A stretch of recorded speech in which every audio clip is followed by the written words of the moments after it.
Bienvenidos a L de libros, naturalmente.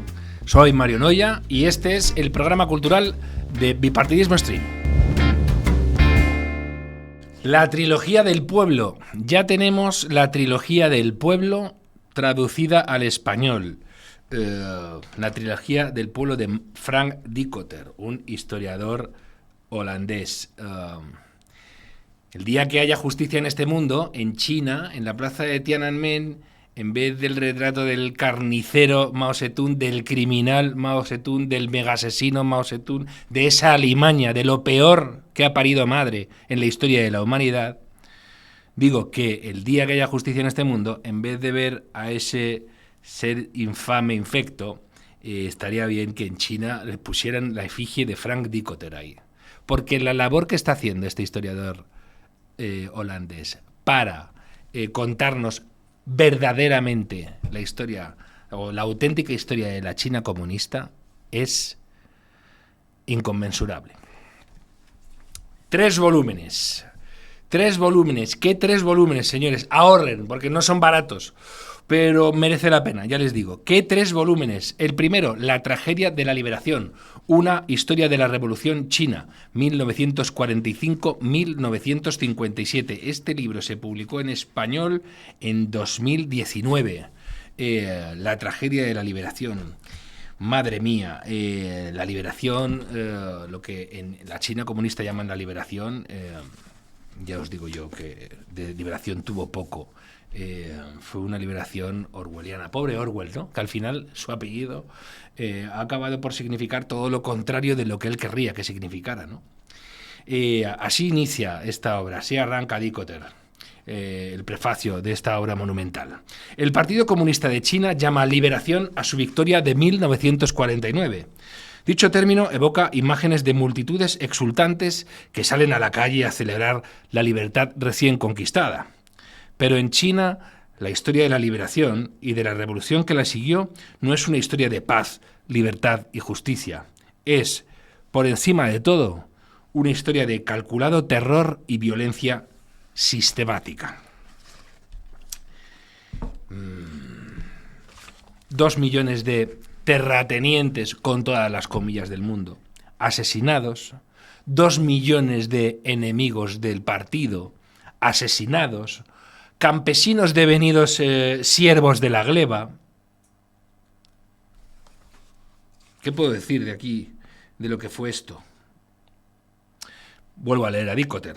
Los guardianes de la fe no dejan de presentar la revolución china, de la fe comunista evidentemente, como uno de los acontecimientos más importantes en la historia del mundo, sobre todo desde que otros dictadores comunistas como Stalin en Rusia, Pol Pot en Camboya y Kim Il-sung en Corea del Norte han perdido gran parte de su credibilidad. Pero, como demuestra este libro, la primera década de maoísmo fue una de las peores tiranías de la historia del siglo XX. Condenó a una muerte prematura a por lo menos 5 millones de civiles y trajo la miseria a un número incontable. Mao fue peor que Stalin en términos totales. Mao probablemente ha sido el mayor criminal de la historia de la humanidad. Y aquí dice Dikötter que fue una de las peores tiranías en la historia del siglo XX. El siglo XX fue el siglo de la megamuerte, a manos de regímenes pues como el de Mao, que tanto estupendo cantó en su día. Madre mía, los intelectuales bonitos, las cosas que nos dicen. Madre mía, si hacemos caso a los que vienen a ilustrarnos. ¿Cómo termina este libro? Bueno, antes de deciros cómo termina este libro, voy a ir a leer un pasaje donde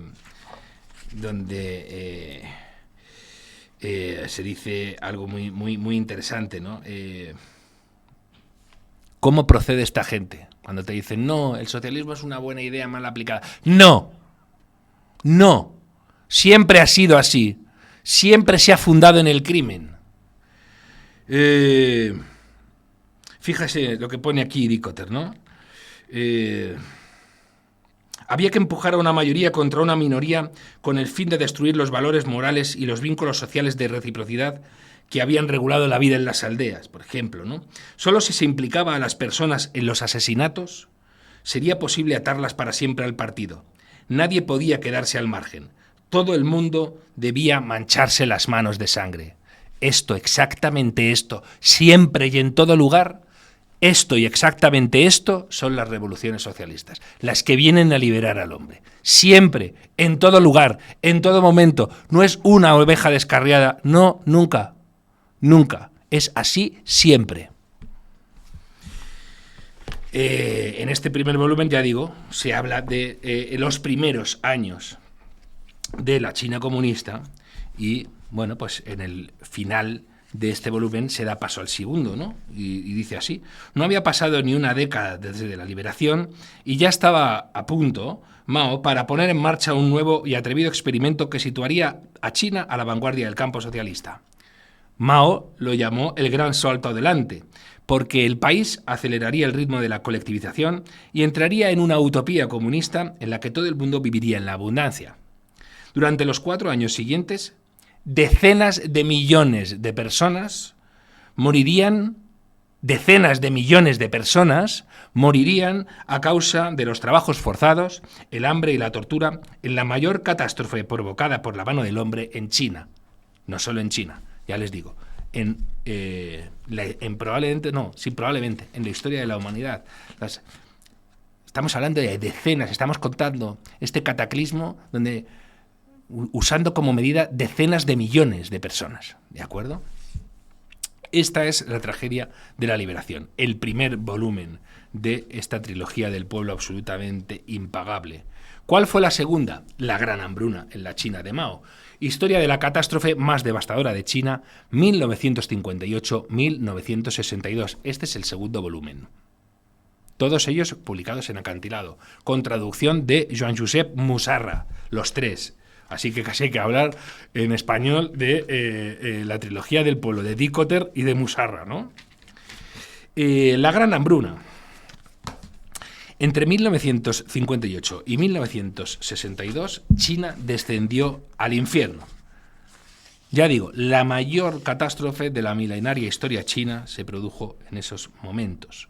Y se saldó con la muerte de... Dicotter da aquí esta cifra...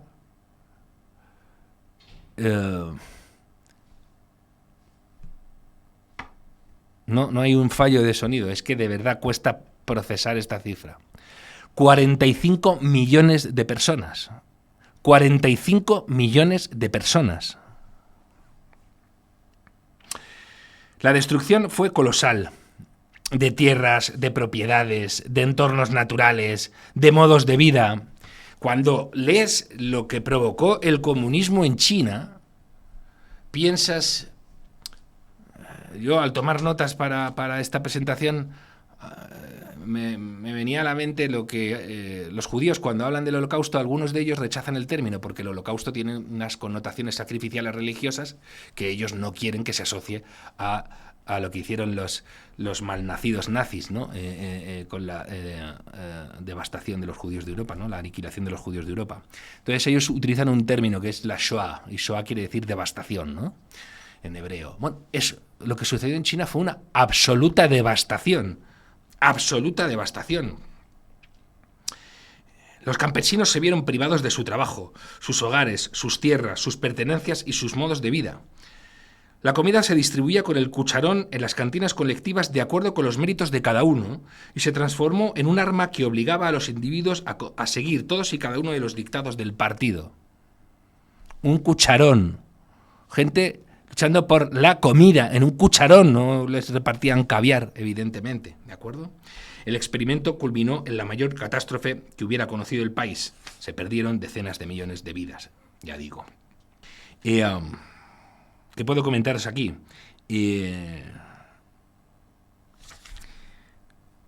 Las maneras en que se produjo esto quitan el habla. La abundancia prometida no solo motivó uno de los mayores asesinatos en masa de la historia humana, sino que también infligió daños sin precedentes a la agricultura, el comercio, la industria y el transporte. Se arrojaron cazos, sartenes y herramientas a hornos caseros para incrementar la producción nacional de acero, porque se creía que este era uno de los indicadores mágicos del progreso.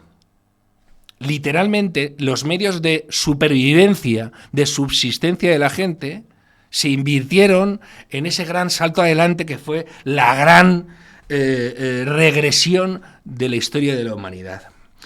Habría sido difícil, dice Dikötter, concebir un sistema que implicara un mayor despilfarro, un sistema en el que los cereales recolectados se echaran a perder en el campo, arrumbados junto a caminos polvorientos, mientras los seres humanos buscaban raíces o comían lodo.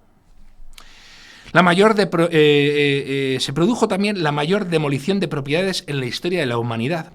Superó en mucho los efectos de cualquiera de las campañas de bombardeo de la Segunda Guerra Mundial.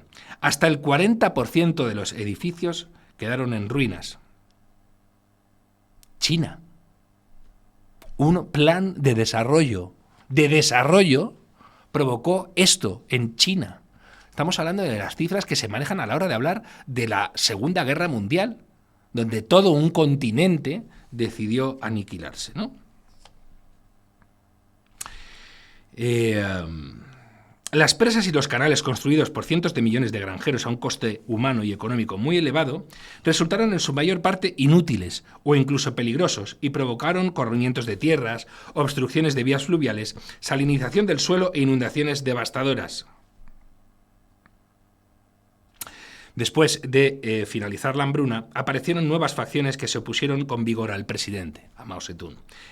Para mantenerse en el poder, tuvo que volver del revés el país entero durante la Revolución Cultural. Y de eso vamos a hablar después, en el último volumen, ¿de acuerdo? La catástrofe que se desencadenó entonces tiene que servirnos como recordatorio de lo errónea que es la idea de que la planificación estatal puede sernos útil como antídoto contra el caos. Lean estas páginas para que vean qué sucede cuando los que saben imponen su sabiduría a los que no saben. Lean este espanto puro. Esta es la segunda entrega.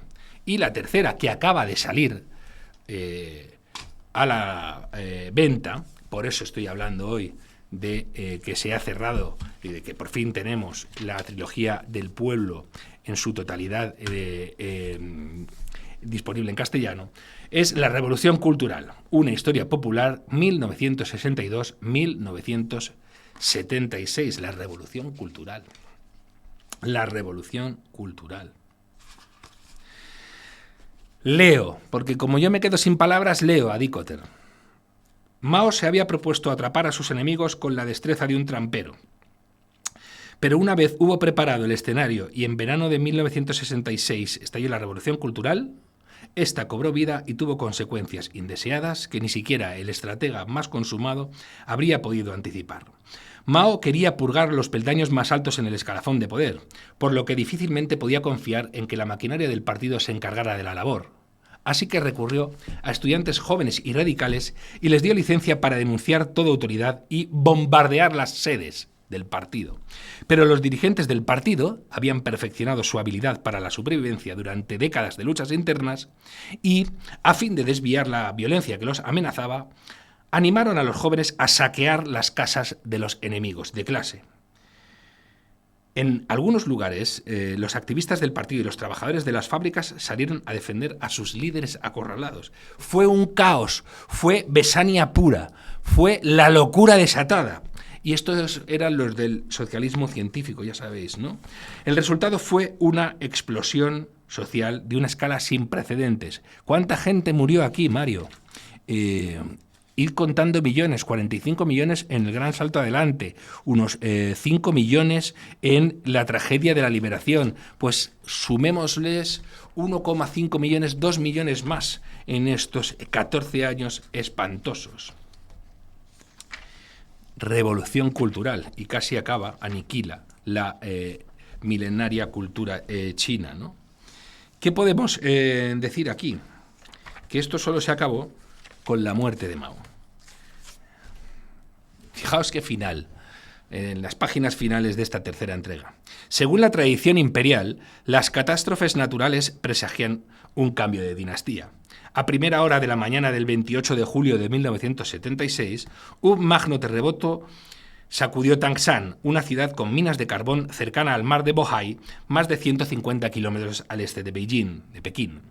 La escala de la devastación fue enorme. Por lo menos 500.000 de personas murieron, si bien algunas estimaciones elevan el número de víctimas a 700.000.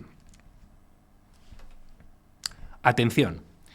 En el verano de 1974, los expertos en sismografía habían previsto la probabilidad de un gran terremoto en dicha región. Pero, a causa de la revolución cultural, carecían de equipamiento moderno y de personal provisto de la formación adecuada. En esa zona se abrió bajo tierra una falla de 150 kilómetros que infligió más daño que las bombas atómicas de Hiroshima y Nagasaki. El 95% de los 11 millones de metros cuadrados de espacio habitable de la ciudad se vino abajo. Hablan con algunos de los, recoge aquí los testimonios de Icoter de los supervivientes, y uno de ellos dice: respiré las cenizas de los muertos. Que no sé si hay una frase más significativa de lo que sucedió allí, ¿no? Algunos comités de barrio usaron sus megáfonos no para informar, sino para exhortar a la población a criticar a Deng Xiaoping y llevar hasta el final la revolución cultural. El Ejército de Liberación del Pueblo cubrió decenas de miles de cadáveres con polvos de blanqueo y los enterró en improvisadas fosas en las afueras de la ciudad. No se decretó un día de luto nacional. Apenas se rindió homenaje a los muertos. Cuando lees estas páginas y das a la extrapolación, te estremeces hasta un punto difícilmente concebible, ¿no? Bueno, en fin, esto acabó con la muerte de Mao, que por desgracia estuvo 82 años entre nosotros.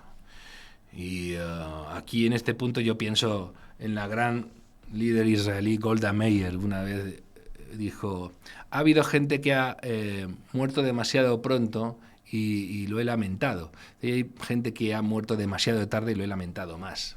Imaginaos, 82 años de Mao. Tuvimos que aguantar.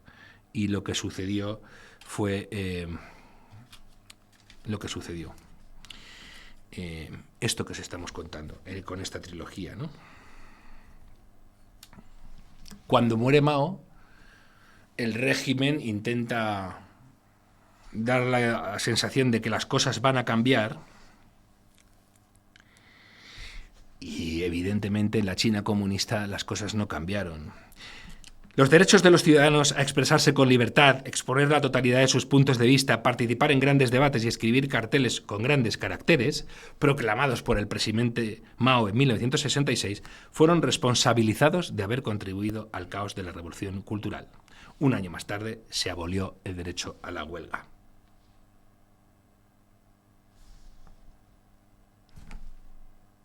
Siempre pasa lo mismo en estos regímenes que vienen a liberar, que no vienen a liberar, que vienen a condenar, que vienen a que las cosas vayan mucho peor. Una de las víctimas de los cabezas de turco que se eligió para no culpar a la totalidad del régimen y para no culpar al propio Mao Zedong era la viuda de Mao, Madame Mao. ¿Y sabéis qué decía esta señora cuando la fueron a detener? Yo era la perra del presidente. Mordía a todas las personas a las que me ordenaba morder.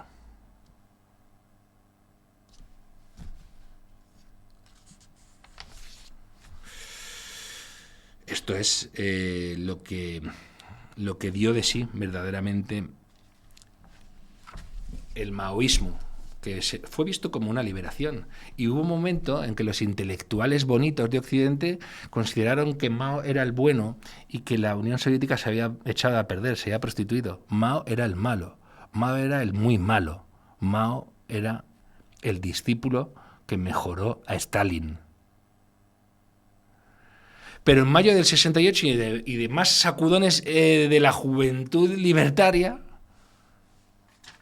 esta clase de gente, estos asesinos, estos psicópatas, estos sociópatas, los autores del peor crimen contra la humanidad, fueron propuestos como modelo.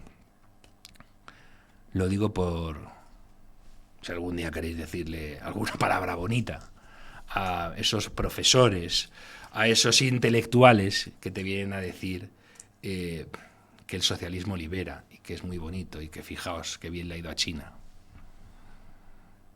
teniendo a Taiwán al lado como modelo de que el desarrollo no pasaba por el exterminio de decenas de millones de personas. En fin, hasta aquí puedo leer. Ya me callo, porque lo que quiero es que ustedes vayan a las librerías y encarguen esta trilogía del pueblo. Ahorren, porque ya digo que no son libros baratos, pero merecen mucho la pena. La tragedia de la liberación, una historia de la Revolución China, 1945-1957. La gran hambruna en la China de Mao, historia de la catástrofe más devastadora de China, 1958-1962. Y la Revolución Cultural, una historia popular, 1962-1976. Don Manuel Llamas, bienvenido hasta su casa. ¿Qué tal, don Mario Noya? ¿Cómo estás? Contigo, ¿cómo voy a estar mal, macho? Manu. Qué bueno estar aquí. Manuel Llamas. Qué bueno estar Manu, aquí. me va a costar decirte de usted, pues claro, como somos amigos de toda la vida, así que vamos a dejar de fingir. Socialismo, la ruina de España. Cómo empobrecer un país, expoliar a sus ciudadanos y destruir sus instituciones. Este libro ha escrito mi amigo Manu Llamas, que lleva ya un par de meses. Desde marzo. Sí, en promoción. ¿Y cómo se está vendiendo? Bien, la verdad es que ¿Sí? Estoy contento. Las críticas están siendo buenas, la gente, el feedback que me llega es positivo. Dinerito. Y ¿Está dejando la gente el dinerito o no se está la dejando? editorial, digamos que la editorial está contenta, con lo cual yo estoy contento también. Muy bien, muy bien. Oye, la dedicatoria a mi profesor Miguel Anxo Bastos Boubeta por descubrirme las ideas de la libertad.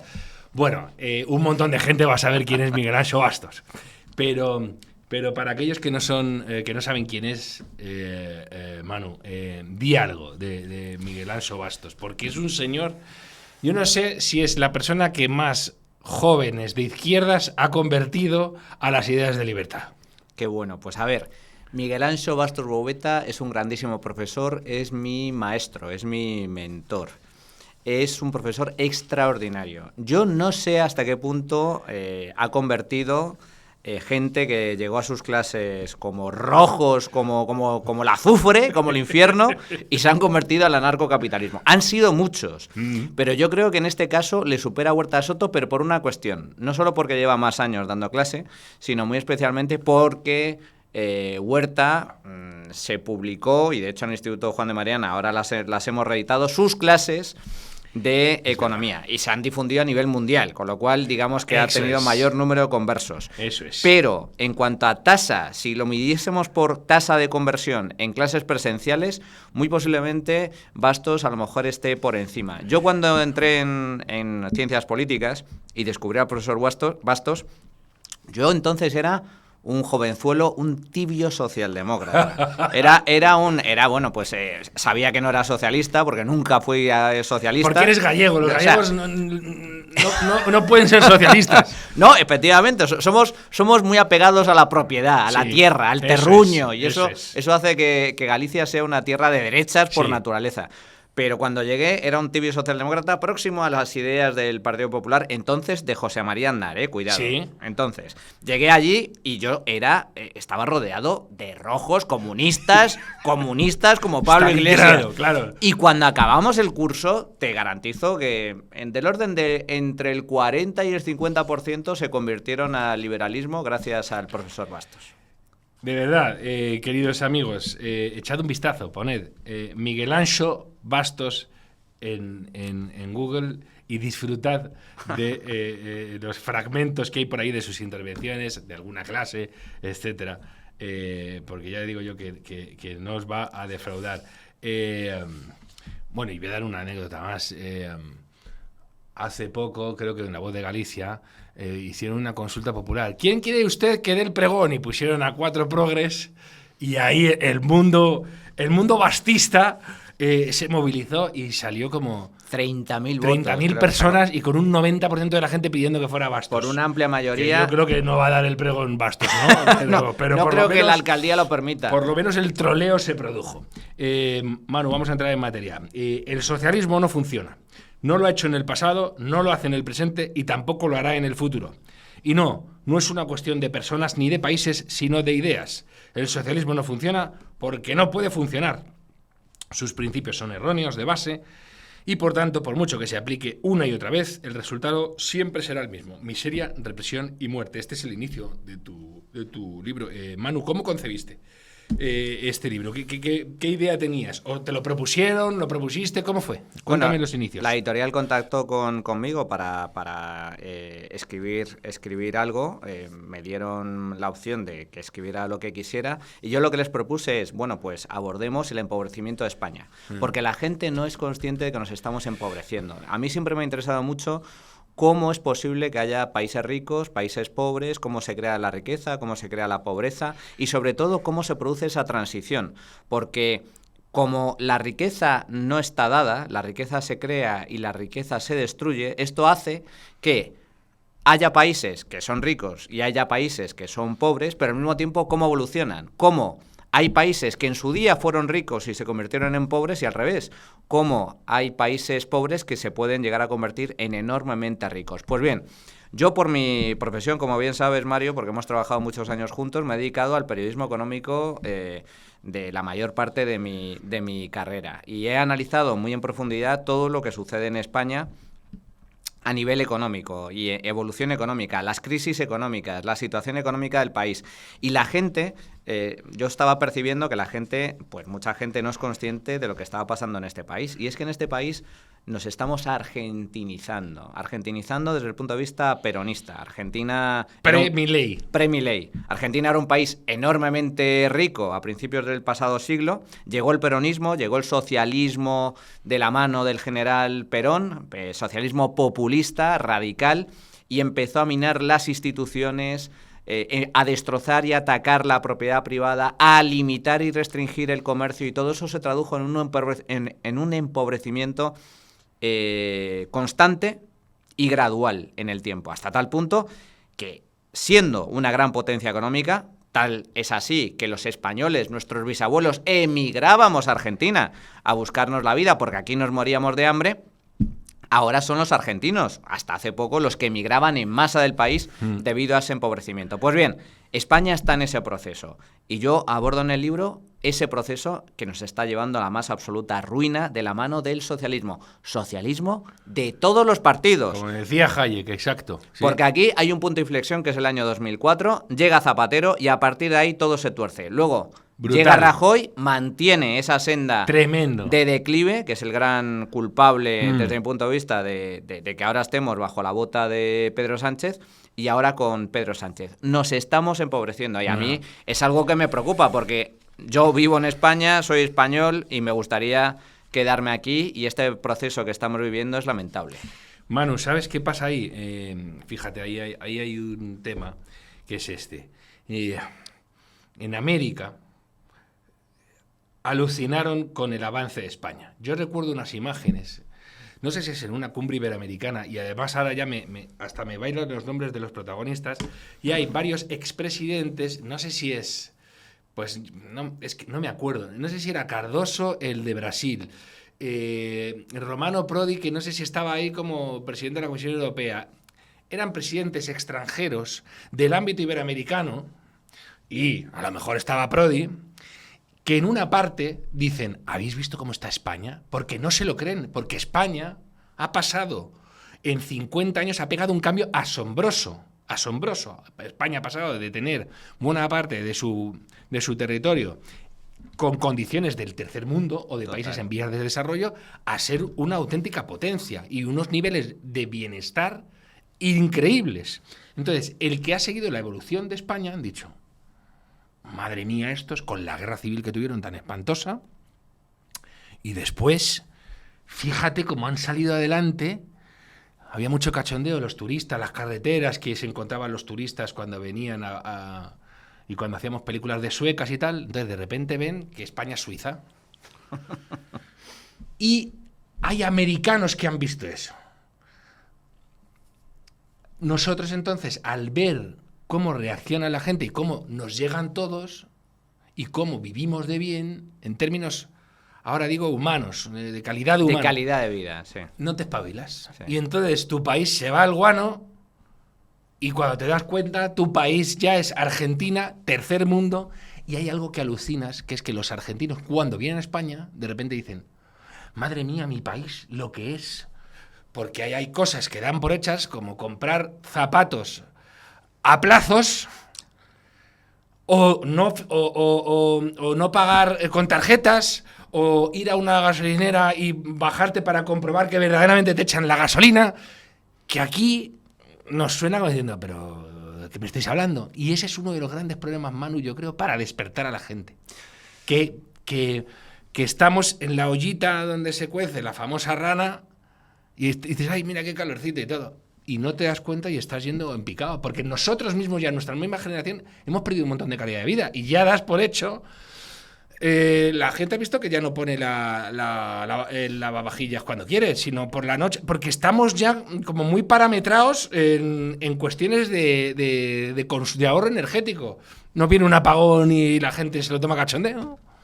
Yo creo que esa es la gran clave, porque fíjate, durante la crisis financiera del año 2008-2009 la gente era consciente de que la situación económica era dramática, porque de un día para otro prácticamente muchísima gente se quedó en el paro y además sin posibilidad de ocuparse, es decir, llegamos a tener tasas de desempleo superiores al 20%, con las familias atravesando gravísimas dificultades para mantener su casa caliente, para pagar la hipoteca, es decir, hubo una crisis financiera muy importante. Entonces, claro, ahora no estamos en ese proceso. Hemos tardado muchos años en recuperarnos de esa crisis financiera. Esa crisis financiera tuvo consecuencias a nivel político, porque Zapatero, tal y como comento en el libro, hizo todo prácticamente mal. Pero es cierto que llegado a un punto se hizo el harakiri, tuvo que aplicar ajustes y eso le costó el cargo. Y luego se produjo, digamos, que el cambio de gobierno, no porque ganara Rajoy, mucho cuidado, Rajoy mantuvo el nivel de votos, sino porque a Zapatero, con el PSOE... Se desplomó, hubo 3 millones de votantes que no fueron a votar directamente. Y eso le otorgó una mayoría absolutísima a Mariano Rajoy. Pero es que ahora estamos en un proceso mucho más civilino. ¿Por qué? Porque nos estamos empobreciendo, pero poco a poco. Y la gente empieza a ser consciente... con un montón de dádivas, Manu. Claro, con muchas regalías, y te subvenciono con muchas paguitas... Y prohíbo que te suban el alquiler más de un 1%. La gente te dice, ¡ay, qué bien! ¿Cómo que qué bien? Sí. ¡Te van a matar! Exacto. Como no te vas a quejar porque te han retenido el alquiler, te van a matar. Pero eso es muy propio del peronismo. El peronismo claro. También fue asfixiando al sector productivo, fue expoliando a los trabajadores, a las empresas con impuestos cada vez más altos y luego iba repartiendo paguitas, migajas de miseria a buena parte de la población para que no se quejara y para que se mantuviera dependiente. Entonces, la gente como busca seguridad dice, bueno, pero al menos tengo la paguita y luego con lo que me saca la economía sumergida y más o menos voy mal viviendo. Eso es una tragedia, eso es un desastre absoluto, porque no solo te hace dependiente del gobierno, sino que te mantiene en una situación de pobreza, te mantiene en una situación de dependencia, te mantiene en una situación de sin futuro, sin esperanza. Fíjate, un dato que a mí me llama mucho la atención, el sueldo más frecuente en España, el más frecuente, lo que se llama salario modal, son 15.000 euros brutos al año. Mario, tú conoces como yo Estados Unidos. 15.000 euros brutos al año es lo que gana una camarera tan solo en propinas, trabajando 3 horas al día y 4 días a la semana en la taberna más mugrienta del centro de Wisconsin. Es decir, a vez te presumen, no, mira, hemos subido el salario mínimo. Claro, y ahora el salario mínimo está a esto del salario modal. Efectivamente. Y no puedes hacer absolutamente nada. Hay cantidad de gente que pero te regalan un malvive. Billete de tren. Exacto. El tren ese que no llega, Manu, te regalan el billete. Sí, todo gratis. Y el bono cultural. Pero todo gratis. ¿De qué me vale que vendan la sanidad gratuita, la educación gratuita, que no es tal, nos cuesta un dineral, o billetes gratuitos y luego los servicios públicos no funcionan? Nunca hemos pagado tantos impuestos como en la actualidad y nunca han funcionado peor los servicios públicos. Pero la gente empieza a ser consciente de que algo no funciona. Y se ha visto claramente con el tema del apagón, que esto no ha sucedido nunca en la historia de este país. Únicamente han sufrido apagones similares a nivel de, o sea, un cero a nivel de todo el país, países como India, como Pakistán, como Bangladesh, como Cuba y como Venezuela. Estamos ya en esa liga, jugamos en esa liga. Y luego el tema del transporte público. Lo que veíamos hace algunos años, accidentes, retrasos, colapso en los trenes en países en vías de desarrollo, en países con problemas, graves problemas económicos como Argentina, como Colombia, aquí, como Bolivia, empieza a verse aquí. Y la gente empieza a ser consciente de que algo no funciona. Y luego, el tema del empobrecimiento. Es que hay mucha gente que no llega a fin de mes, o que directamente se está ya calificada como gente pobre, es decir, con importantes carencias materiales. O de alimentación, o para poder caldear bien la casa, para tenerla, eso es. Y por eso la gente ahora, hay mucha gente, lo que se llama pobreza laboral, ¿no? Que a pesar de tener un empleo, no le alcanza para mantener un buen nivel de vida, para mantener la casa caliente en invierno, para mantener varios empleos, para tener aire acondicionado en verano, para permitirse 1 o 2 semanas de vacaciones. Yo siempre que tengo la posibilidad lo digo, que la gente este verano, ahora que llega el verano y demás, se fije en cómo gastan los turistas extranjeros, los europeos que vienen aquí a pasar las vacaciones, y cómo gastan los españoles. A un turista de Reino Unido, Mario, a un francés, a un noruego, todo el mundo lo ve. Se va al chiringuito de la playa, le calzan por una mala paella de mala muerte y una sangría 80 euros, 90 euros, que dice el español, Dios mío, pero si te han timado. ¿Y qué hace el noruego? Le hace una foto, le hace un selfie, encantado de la vida, la sube y dice, oye, riquísimo y además baratísimo, está tirado. Esa gente se tira 2 semanas de vacaciones en los mejores hoteles de 5 estrellas, comiendo y cenando a todo plan, sin ningún tipo de problemas. Luego se va de copas, se van de lo que sea, de espectáculo, de conciertos, se gastan una pasta. Y les parece baratísimo. Ahora, hagámoslo al revés. Vete tú a Noruega, vete tú a Berlín, vete a Londres, lo mismo. 2 semanas en los mejores hoteles. Casi ningún español lo puede hacer. Mira, Manu, ahí hay otro tema que has tocado que es interesantísimo, porque te dicen, pero ¿cómo va a estar mal si están las terrazas llenas y tal? Y no se repara en esto. Dice, en un país donde está condenado y perseguido el ahorro, y donde está tan mal visto el capitalismo, que por cierto, aquí hay definición de qué es el capitalismo, que es todo lo contrario al consumismo, necesitas ahorrar para tener un capital. ¿Qué hace la gente? A ver, no me va a llegar para una casa, no me va a llegar para un cochazo, no me va a llegar para un plan de pensiones, me lo fundo. Vive el día. Me lo fundo. Vive al día. Me lo fundo. Exacto. Hay un gran problema con eso. Primero, hay un grave problema de cultura financiera. Mucha gente no sabe lo que es la inflación, mucha gente no sabe cómo ahorrar. Lo primero que tienes que hacer para ahorrar es pagarte a ti mismo. En cuanto recibes el sueldo, lo depositas. Lo primero es pagarte a ti mismo. Ahorro, inversión, porque luego si el dinero lo ahorras, como hace gente, hay mucha gente que tiene algo de dinero ahorrado, pero luego no lo invierte, lo deja muerto de hambre, muerto de risa. Se va perdiendo. En la cuenta bancaria la inflación se lo come, efectivamente. Entonces luego hay ese espíritu también de, bueno, pues ya que no ahorro, vivo al día, etcétera, pues oye, me lo gasto en 2 cañas y 3 cacahuetes. No es que se vayan a grandes restaurantes, 2 cañas y 3 cacahuetes y ya, pues oye, pues y por lo menos los malos esos le viene genial para salir en la tele diciendo, está a la derecha, ya está gritando, pero no está tan mal, mirad la gente, ¿no? Por cierto, si quieres, promociona tus cositas financieras, que para eso estamos. Para bueno, pues nosotros de la mano de mis socios Domingo Soriano y Luis Fernando Quintero tenemos un programa que es Tu Dinero Nunca Duerme, en el radio, donde hablamos de cultura financiera, y luego tenemos cursos, tenemos formación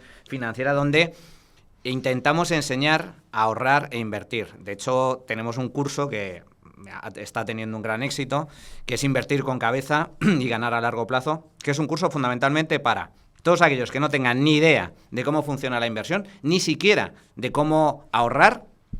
Yo creo que es el mejor curso que hay en el mercado para que de la mano de los mejores gestores y los mejores expertos puedas poner tu dinero a trabajar. hay que lograr, todo el mundo, por mucho o poco que gane, es capaz de alcanzar la libertad financiera, pero necesita las herramientas para ello y en ese curso lo abordamos. A largo plazo. A largo Esta es plazo. una clave, ¿eh? A largo plazo. Sin nada de pelotazos. La cultura Eso del pelotazo no existe. Pero es que no tengo dinero. Algo, un euro. Es que esto de verdad que es la fábula de la hormiga. La hormiga. Claro, si habéis visto Los lunes al sol, que se hace en coñas con la fábula de la cigarra y la hormiga encima, pues vais a obtener la mala solución si veis esas películas que son pornográficas. Tenían que ponerle rombos a esas pelis. Por cierto, ¿y cómo vive el protagonista? El Sí, protagonista igualito. Vive de la paguita y tal, pero eso es una panda de infelices. Eso es. Digo, creía que estabas hablando del protagonista, de Bardem. También. Que evidentemente ese no vive de reciclar es el jerseys. millonario. Es el no, millonario. Se ha jodido, claro que sí, Manu. Esto es así, el problema. Comparaciones. Estonia. No, lo digo por qué. Por el mamarracho este que vive de nuestro dinero. Broncano. Que se hizo unas coñas ahí con dos semejantes. No sé si fue en la SER, ¿no? Que mirad lo que dicen los libertarios y tal. Que Estonia, que nos comparemos con Estonia. ¡Ja, ja, ja, ja, ja! Nos ha superado Estonia, mano. Nos ha superado Estonia. Y se ríen. ¿Por qué? Porque a ellos le chupan huevo, que diría el filósofo. Porque viven en... claro, Broncano, sobre todo, ¿no? Vive de nuestros impuestos. Pero Estonia nos ha superado. Un país que estaba muchísimo más abajo que nosotros en términos de casi todo, porque lo había devastado el socialismo, en 20 años, aplicando políticas de libertad, nos ha superado, mano. Primer punto, la enorme hipocresía y cinismo de los voceros del gobierno. A mí todos estos que van de progres, de pijiprogres, que son todas una panda de millonarios, de izquierda, rojos, que viven a las mil maravillas, es de una enorme hipocresía porque esta gente vive de nuestro dinero, sí, del dinero que nos roba el Estado. Y viven extraordinariamente bien. Los Broncano, las Inchaurrondo, los Javieres Ruices, etcétera. Por lo tanto, una gran hipocresía y un gran cinismo. Ellos defienden el socialismo porque con el socialismo se enriquecen. A mayor socialismo, a mayor Estado, si ganan los suyos, si gobiernan los suyos, ellos se llenan los bolsillos. Exacto. Los éboles de turno, exacto, toda esa gente vive por y para el socialismo porque es un negocio, es un modelo de vida. No te creas que montan una cooperativa no. Y que no limitan sus ganancias. Oye, mira, ya he ganado. Ahora esto se lo doy a los demás. No. Viven extraordinariamente muy bien. Es por una lo tanto, profesión. Primero, el tema del cinismo. Luego, su enorme ignorancia y analfabetismo a nivel económico. Se reían de Estonia, efectivamente. Pues bien, que no se ría tanto porque, efectivamente, los países bálticos, Estonia, Letonia, Lituania, los países de Europa del Este, Polonia, República Checa, Hungría, todos estos países que eran enormemente pobres tras la caída del muro de Berlín en el año 89, tras el colapso de la Unión Soviética, venían de la más absoluta miseria y represión en los años 90, pues ahora son más ricos que España. La renta per cápita de estos países, de muchos de estos países, está próxima a la española o ya ha superado la renta media de los españoles, la renta per cápita de los españoles. Y son, para mí, el gran futuro de Europa. Las futuras Suizas son los países del este. ¿Por qué? Porque están vacunados del socialismo. Exacto. Tú le preguntas a un polaco, a un húngaro, le preguntas a la gente de Estonia, de Lituania, que te hablen del socialismo y no lo quieren ni ver. De hecho, en algunos de estos países lo han prohibido. ¿Por qué? Porque les ha llevado a la más absoluta miseria y a la muerte directamente. Por lo tanto, son países en donde los valores capitalistas, algunos de los principales valores capitalistas, han prendido con una fuerza brutal. Están vacunados de esa enfermedad mental que es el socialismo por 2 generaciones. La actual y la anterior, porque lógicamente han vivido y seguramente sus hijos también estarán vacunados de ello. Y tiene una cosa muy buena también, Manu, que es que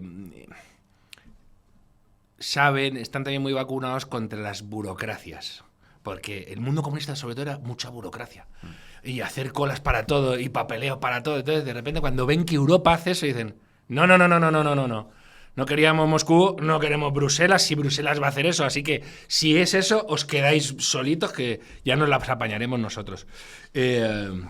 Aquí, señores, tiene varios capítulos donde habla de esto. Hay un apartado, el capítulo 4, de la primera parte, que se llama De país pobre a país rico, y es donde estudia, por ejemplo, los casos del mundo báltico, el de Irlanda, que es peculiar, y el de Singapur. Y luego de país rico a país pobre tenemos a Corea del Norte, a Cuba, Venezuela, Chile y Argentina. Lo de Corea es especialmente significativo, además, porque partían en posiciones iguales. El mismo país. Corea del Norte y Corea del Sur, cuando no eran dos países, y uno es ahora mismo la desolación, la famosa imagen satelital del país absolutamente a oscuras, y el otro también ha superado a España. Iba mucho peor que España en los años 50, Corea del Sur, y ahora los coreanos nos miran y dicen, ¿cómo hemos podido ir detrás de estos tíos, ¿no? Qué pena, Manu, cómo se nos van las cosas. ¿Y qué tenemos aquí? Que encima, bueno, aquí también lo exploras mucho, ¿no? Destruir sus instituciones, hablas en el subtítulo. La que tenemos liada, Manu. La que tenemos liada. Y tú además no eres solo economista, eres politólogo de formación. Has estudiado también, estás muy familiarizado con el mundo del derecho y cómo se construyen instituciones dignas de tal nombre. ¿Qué hacemos? ¿Qué ha pasado?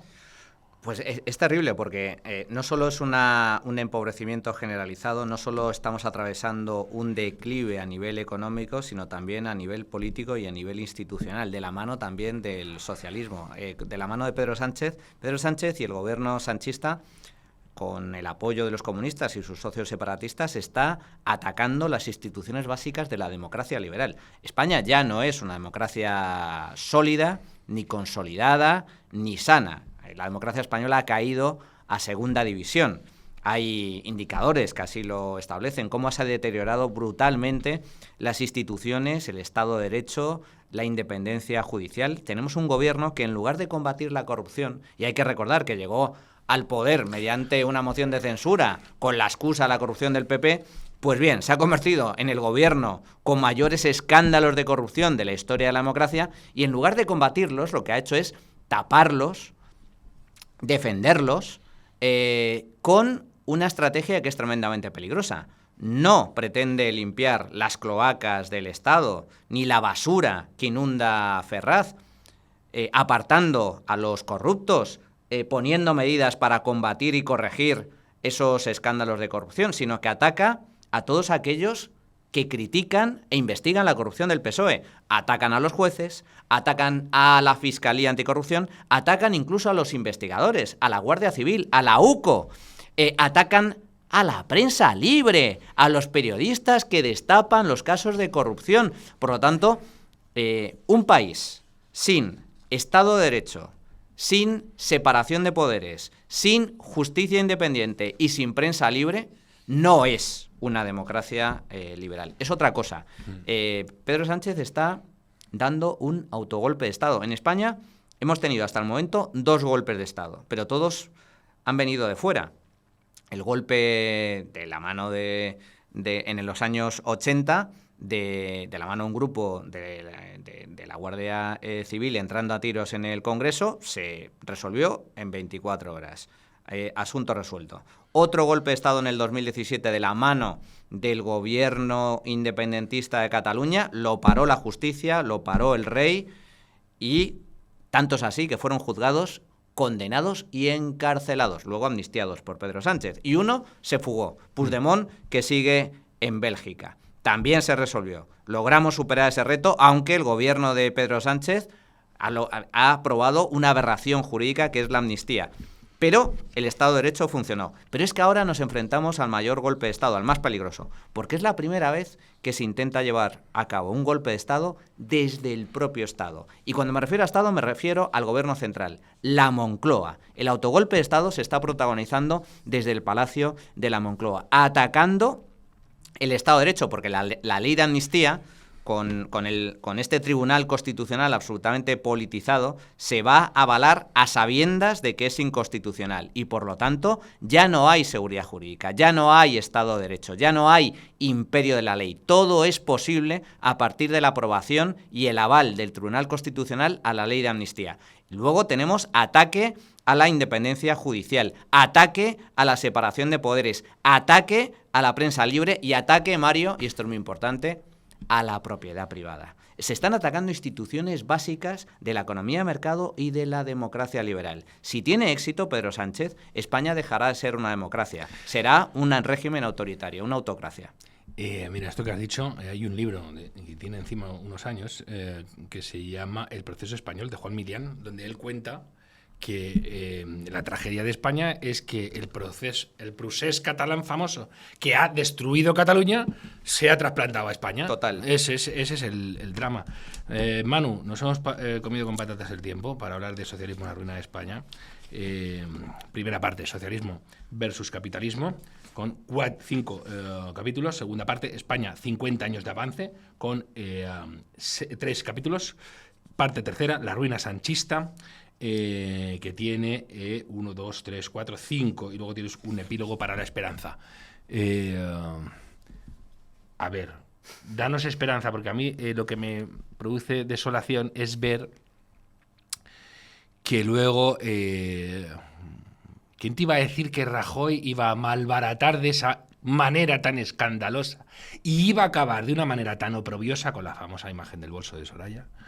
Una legislatura donde tenía todas las herramientas en su mano para pegar un vuelco mileiesco a España, como ha hecho Milei en Argentina, con muchísimo menos poder, porque no era solo el poder central, era el poder municipal, autonómica, tenía de todo ahí el Partido Popular de Rajoy. Y ahora me da miedo también que las reformas de todo tipo que hay que hacer se vayan al guano porque no haya voluntad para hacer. No sé, cuéntame, ¿de verdad hay razones, ves motivos para la esperanza? Yo creo que sí, y son varias las razones. Fíjate, para empezar, como España se está argentinizando, digamos que hay varias similitudes. Para empezar, en el libro explico, vale, el socialismo es la ruina, pero de todo se sale. Incluso del socialismo es posible salir. Y la prueba es Argentina. Argentina, que ha estado sumida en la más absoluta miseria y en la bota del socialismo, era uno de los países más socialistas, de mentalidad socialista de todo el mundo. Y había democracia, y la gente votaba socialismo, porque prácticamente no había alternativa. Eran peronistas de izquierdas y peronistas menos de izquierdas, pero todos eran partidos peronistas. Lo mismo pasaba en Venezuela. Por cierto, Hugo Chávez es el resultado del socialismo imperante durante décadas. Nunca ha habido un partido realmente liberal conservador en Venezuela, y eso es lo que ha hecho que Hugo Chávez finalmente llegase al poder y finalmente se hubiese convertido en una dictadura. Pero incluso Argentina, después de 80 años de peronismo, ha logrado salir del pozo de la mano de Milei. También Argentina tuvo su Rajoy, Macri.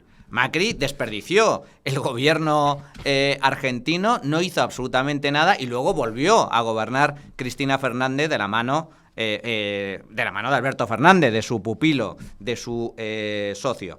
Por lo tanto, sin embargo, luego llegó Milei. ¿Por qué soy optimista? Básicamente por 2 razones. En primer lugar, porque noto que se está produciendo un cambio. Hay nuevos vientos, hay un cambio de tendencia a nivel internacional.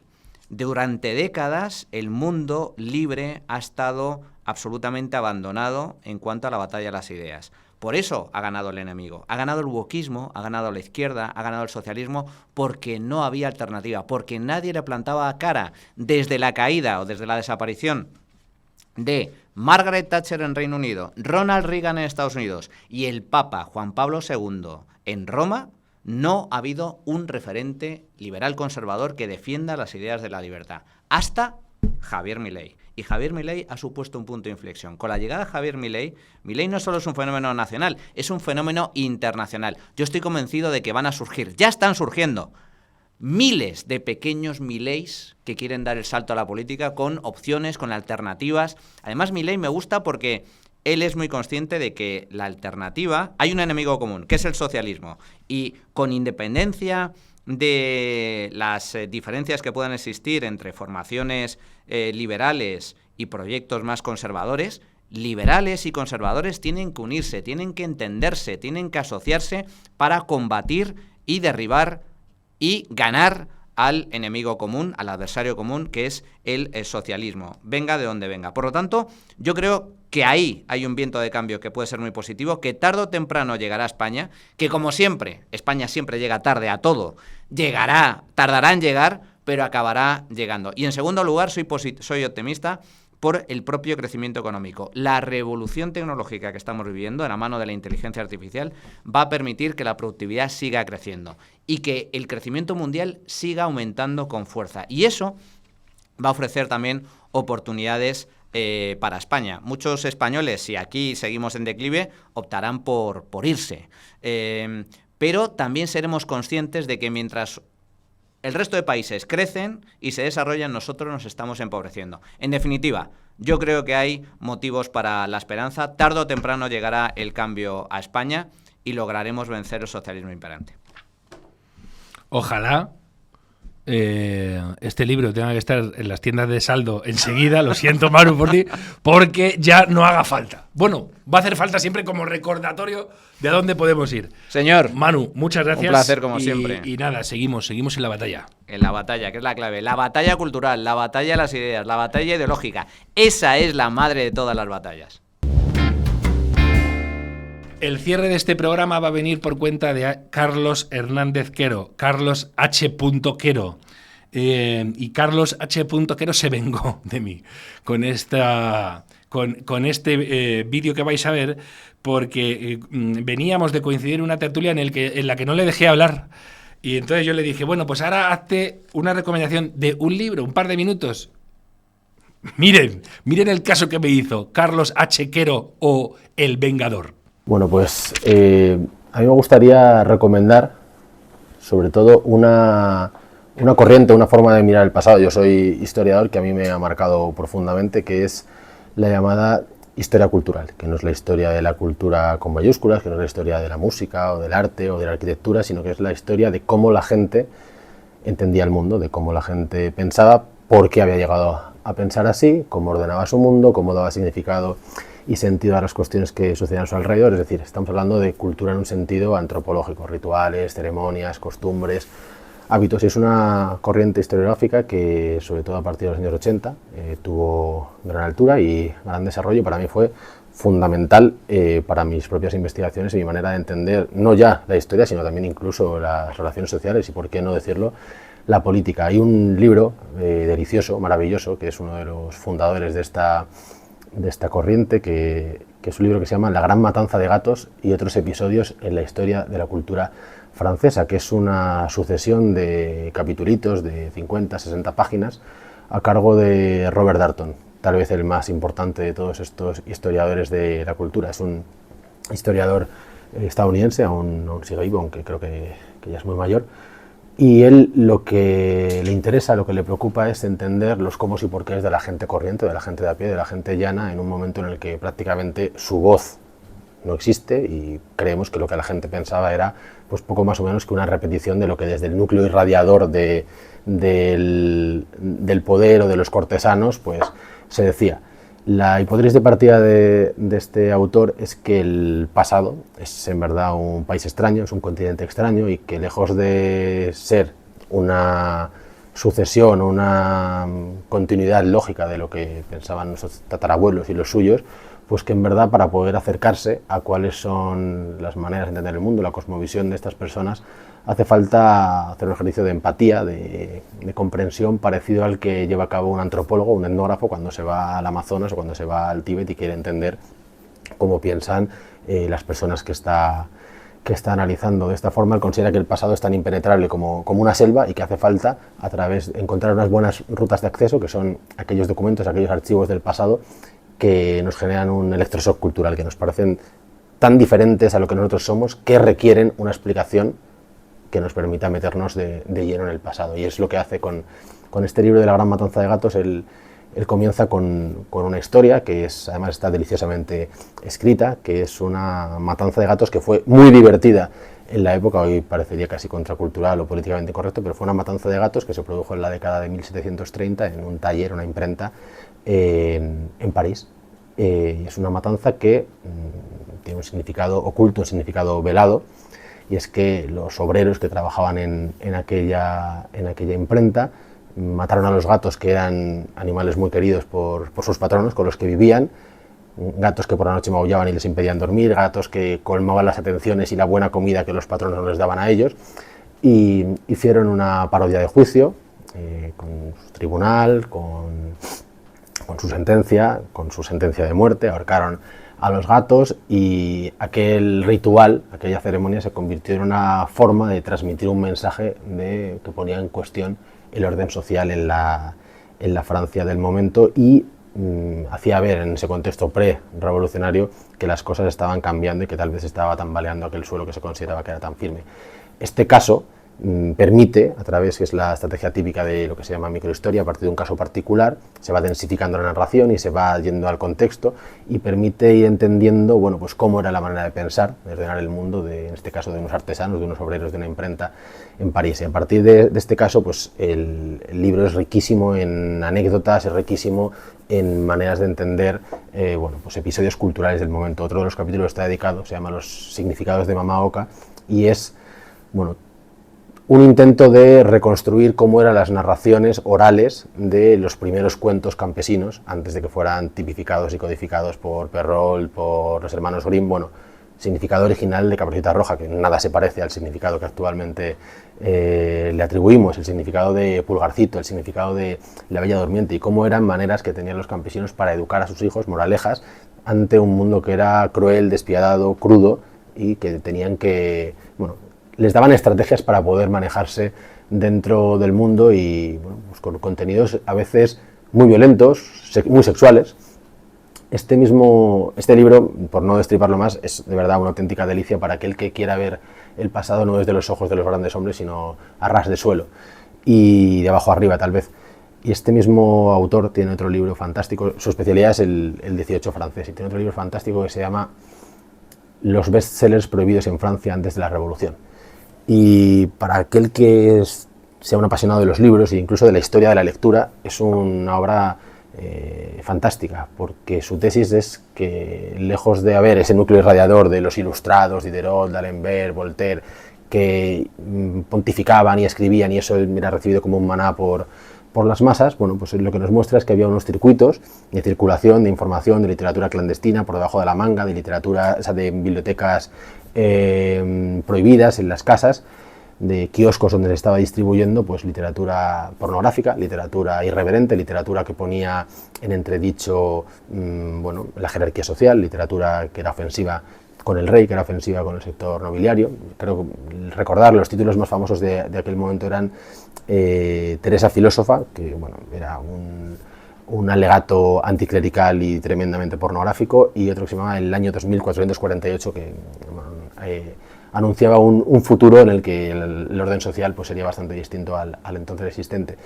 Todo esto es interesante porque su tesis es, jugando con el francés, que no era Rousseau el autor de esa ilustración que genera el caldo de cultivo que lleva posteriormente a la Revolución, sino los Rousseaus de alcantarilla, los Rousseaus del arroyo, ¿no? Los Rousseaus de a pie de calle que están bueno, pues distribuyendo esta literatura de forma clandestina, que es muchas veces literatura libertina, y cómo su idea es que para poder entender que el orden social es injusto y que el orden político merece ser cambiado, antes has tenido que hacer unas pequeñas mini roturas con la visión de la religión, mini roturas con la visión de las jerarquías sociales, y es una manera deliciosa de acercarse a este mundo. Y no me resisto a recomendar alguno más, y es que dentro de esta corriente historiográfica hay otro autor muy famoso, italiano esta vez, Carlo Ginzburg, que tiene un libro llamado El queso y los gusanos.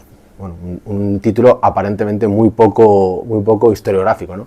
Bueno, pues igual que sucediera con el caso de Darton, la fuente fundamental de la cual nutren sus relatos son archivos policiales, archivos judiciales de la Edad Moderna, que se convierten en una vía, un escaparate ideal para poder entender cómo la gente pensaba y por qué había llegado a pensar como pensaba. ¿Y qué sucedió? Pues que en el siglo XVI, en el norte de Italia, en la zona del Véneto, había un campesino que sufrió un proceso inquisitorial y acabó muerto en la hoguera en el año 1599, me parece, que se llamaba Menocchio, Domenico Escalante, pero era conocido como Menocchio, y tenía una visión muy particular, aparentemente herética del mundo, y es que en lugar de haber creado Dios el mundo, había habido un caos original y de ese caos habían surgido los ángeles y los hombres. Uno de esos ángeles era Dios, al cual negaba la condición divina, y también habían surgido los hombres. Y pensaba todo esto porque dentro de su cultura campesina, era un molinero, para él el símil era: Dios y los hombres han nacido del caos como los gusanos nacen del queso. Y él tenía una visión, lejos de ser banal, bastante fundamentada, porque además había accedido a lecturas, por ejemplo, de una traducción del Corán, había leído de Camerón, y bueno, tenía unas lecturas que de nuevo inhabilitan ese relato tan habitual de una distinción muy fuerte entre las clases letradas y las iletradas, y el caso de nuevo se convierte en el pretexto. A partir del caso de Menocchio nos va reconstruyendo cómo es la recepción del luteranismo en el norte de Italia, cómo son las relaciones entre las raíces casi paganas de la cultura campesina y el catolicismo ritual, etcétera, etcétera, que resulta absolutamente delicioso. Y ya el último, y con esto me callo, hay una obra que además fue llevada al cine, que se llama El regreso de Martin Guerre. Para mí, la película no vale lo que vale el libro de Natalie Zemon Davis, que reconstruye también a partir de sumarios judiciales una historia maravillosa y una historia aparentemente extraordinaria. Uno de los teóricos de esta microhistoria, de esta historia cultural, decía que su objetivo era rescatar lo excepcional normal, es decir, aquello que a nuestros ojos es excepcional, pero que sin embargo era normal dentro de su época o permitía acceder a rincones de normalidad de lo que era el sentido común de la época. ¿Qué sucedió? Pues que en un pueblecito del Languedoc, en la zona de los Pirineos francesa, hubo una desaparición de un tipo que deja a su mujer, a su hijo, a sus propiedades, desaparece, y al cabo de los años vuelve otra persona, han pasado muchos años, que dice: yo soy Martin Guerre. Yo soy Martin Guerre, convence a todo el mundo, convence a su mujer, convence a su tío, convence a la familia, convence al pueblo, pero claro, pues con la mujer pues uno intima, uno tiene relaciones, y bueno, hay un momento en el que la mujer le entrega a las autoridades y dice que es un impostor, y que es un impostor y que él no es el verdadero Martin Guerre, y hay un juicio en el que él consigue convencer a todo el jurado y a todas las personas que tienen que juzgarle de que él es el verdadero Martin Guerre, y cuando ha convencido a todo el mundo, aparece en ese momento en escena. Esto no es una novela, aunque esté contado de forma novelada, aparece en ese momento en escena el auténtico y verdadero Martin Guerre, que había desaparecido por un montón de años. Y de nuevo aquí, el caso aparentemente anecdótico se convierte en la vía de entrada o en el pretexto para poder conocer cómo funcionaba la mentalidad campesina, y en este caso concreto, qué valor tenía el honor, qué valor tenía la comunidad tal vez para esta mujer, que quizás sabía, quizás no sabía que ese era su marido, pero a lo mejor había otras cuestiones por encima de saberlo, como tenía que ser el honor o la posibilidad de reproducción social, etcétera, etcétera. Toda esta corriente historiográfica tiene un valor fundamental, que es haber dado voz a los pequeños, que es algo que yo también trato de hacer políticamente, y haber desafiado las dos grandes interpretaciones del mundo, tanto la marxista, que considera que todas las actuaciones sociales son consecuencia de la posición social.